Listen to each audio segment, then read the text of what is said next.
だから目継ぎができる枝だったらね、まあまあええんですけど、やっぱこのまっすぐな幹っていうのはね、ちょっと作りにくい。幹は細いですけどね、こういうくねくねしてる方が形としては将来的に綺麗になるだろうなと思いますね。盆栽からしたらもったいない松盆栽生産日本一の高松の盆栽園北谷温泉4代目北谷隆一です。今日はですね、ちょっとね、いい木になりにくい盆栽の特徴3選ということでご説明していこうかなと思います。本題に入る前に少しだけお時間ください。今も無料のメールマガジンやっております。この動画の概要欄からで探していただいてね、そこからメールアドレスを登録してもらうだけで、定期的にメールが届きます。内容は結構盆栽にね枯らさないための知識が詰まってるんで、そちらもよかったらね盆栽のために、ご活用いただけたらと思います。はい、では本題に戻ります。これここですね。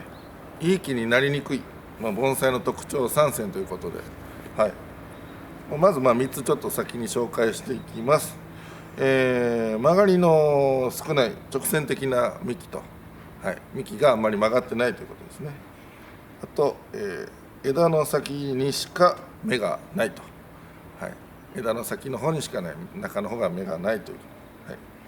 で太くゴツゴツした枝が多い、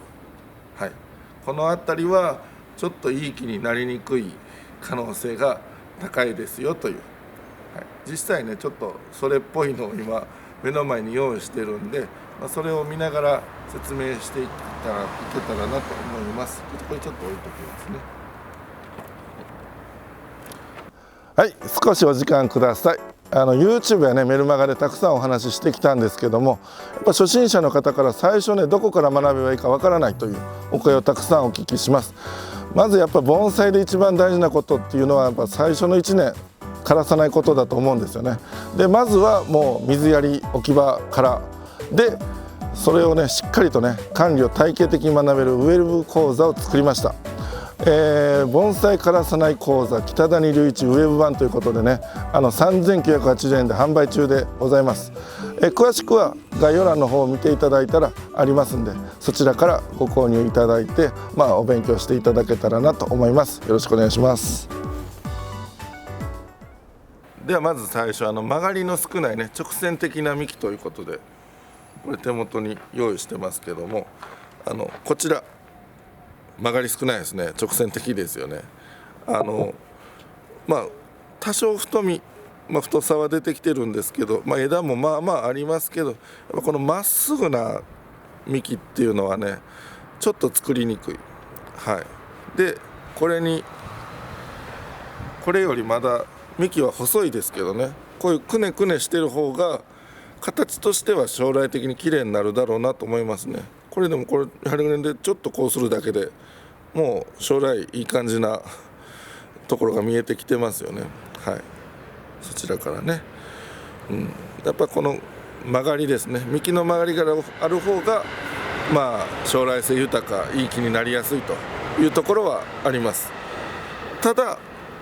ある一つの樹形、こちらちょっと映っていただいて、これね直管という樹形なんですけども、下の方が太くて上に行きながら細くなっていく。で幹まっすぐで、なおかつ枝がしっかりついてる。この直管樹形のこんだけの仕上がりだったらまっすぐでも結構綺麗な木になります。これ本当に綺麗な木でね、最近うちに来た子ですけどいい黒松ですよ。まっすぐでもこういうパターンなら綺麗なんです。ちょっと戻ってみましょう。こちらさっきのまっすぐな、これまっすぐなんですけど最初から最後まで太さがあんま変わらなくて枝がいいところにいないと、さっきのね直感で綺麗ですって言った黒松に比べてこういうとこも全然枝がないですしね。こうなってくるとちょっと難しいですね。なかなか綺麗に仕上げようと思うとね。というあたりです。これが1つ目。次2つ目ですね。枝の先にしか芽がないと、そのモデルがこちらちょっとね、こちらですね。これうちの畑でね長年いた黒松なんですけども、やっぱ畑にいるとねなかなかね中の方の枝がね出てこない場合が多いんですね。最たるところでこの枝見てみましょうか。ここ全然本当ならねこの辺からいっぱい出てきてくれてたらねいい枝なんですけど、もう先の方にしかないと。でこういう枝はね、先の方の芽を取ってこの辺にね継ぐっていうのはできるんですよ。もうこれ継ぐこともできないような感じ、こういうちょっと枯れが生える時あるんですけど、枝にねこれはまだ大丈夫かな。こういうそうか、枝を切った後からちょっと内側にね枯れた部分になったりするんですけど、そういうのが多かったらもう芽継ぎもできないんでね。だから芽継ぎができる枝だったらねええんですけど、そうでもなかったら本当にね将来的にはなかなかいい木にはなりにくいなとは思いますね。で芽がその中の方から吹く胴吹きっていうのもあるんですけど、枝の古いとこからはまず出ないですね。若い枝のとこからはちっちゃい芽が出る可能性はあるんですね。それもやっぱり先の方なんですよね、芽が出やすいのはね。と先の方しか芽がないのは、いい木になりにくいと。でもう一つがそうですね、太くゴツゴツした枝が多い。もうこの子それもちょっと含んでるんですけど、これちょこちょこ切った跡があります。こことかこことかこことかここもいろいろね切った跡があります。太くてゴツゴツして使えないから切ってるんですよね。これが太くゴツゴツしてなかったらもしかしたら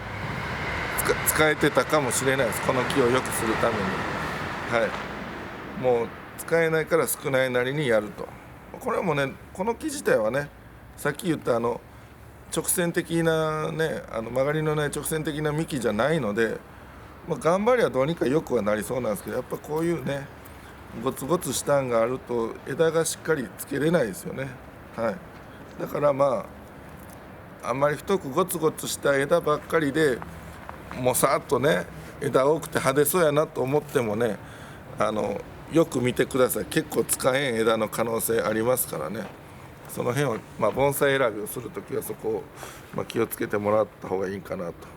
思いますね。じゃあ今回ねいい木になりにくい盆栽の特徴3選ということで、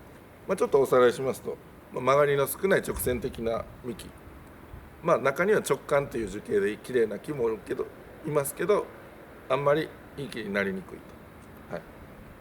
と。で次が、枝の先にしか芽がないと。盆栽もね枝の先だけではなかなかね綺麗になりにくい場合が多いので、これもなかなか良くないですねという。で太くゴツゴツした枝が多い。これね太くゴツゴツしてたらねなかなか使いづらくてね針金でも曲がりにくいんでね、いい木になりにくいかなという、そんな感じでございます。では本日は以上です。盆栽からしたらもったいない北谷4000円で目北谷11でした。チャンネル登録高評価メールマガジンもよろしくお願いします。